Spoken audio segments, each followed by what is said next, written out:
Hi, I'm Madison McClellan, and this is my Module 7 reflection.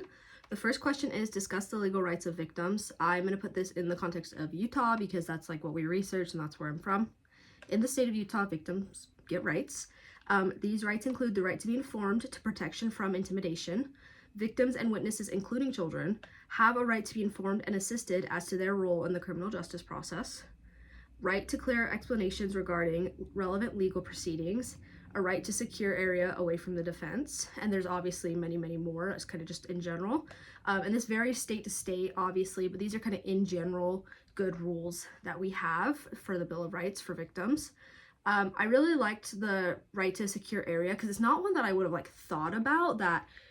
But it makes sense because when people go to court, they might be intimidated by families or the defense. And so to have a secure area where they can just prepare themselves for what they're going to have to go through in court is good because, you know, they can proceed and be confident in what they say and not feel intimidated. The next question is explain victim-prosecutor conflicts in court proceedings. Victims usually want a quick trial, and sometimes prosecutors may request more time to prepare their cases. Victims just want to be done. They want to move on. They want to be done with the trauma, and so this can be hard for them. This can take a very big emotional toll on them. Also, prosecutors work for the government, and so they may not have the victim's interest truly at heart, and they may be more worried about their political careers or how the public is going to view them, and this may cause distress for the victim because they don't feel like they're being represented fairly. Okay, the next question is describe victim defense attorney conflicts in hearings and trials. Defense attorneys during cross-examination may cross some lines and bring up touchy subjects. They may bring up the victim's credibility, character, and memories of the event, which is going to obviously cause distress, and it's going to be hard to stomach for a lot of the victims, things that they're being asked and being brought up in court. They may acquire sensitive personal information and share it at trial in front of everyone, which is just in general embarrassing. And then also you're trying to get justice and people are bringing up your history, and so that's just hard, and you're just why is this being brought up? Why is this important?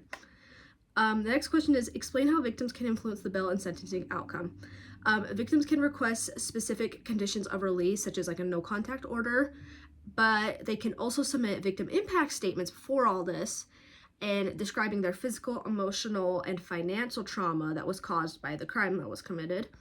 This provides the judge with context to determine the appropriate punishment because they're getting that victim impact statement. Lastly, the question is explain the role of safeguarding victims by corrections officials.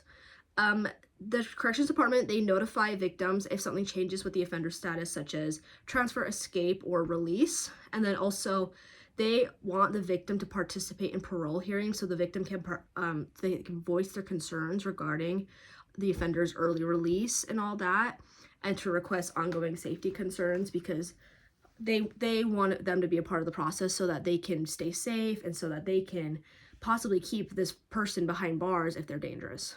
And that is it.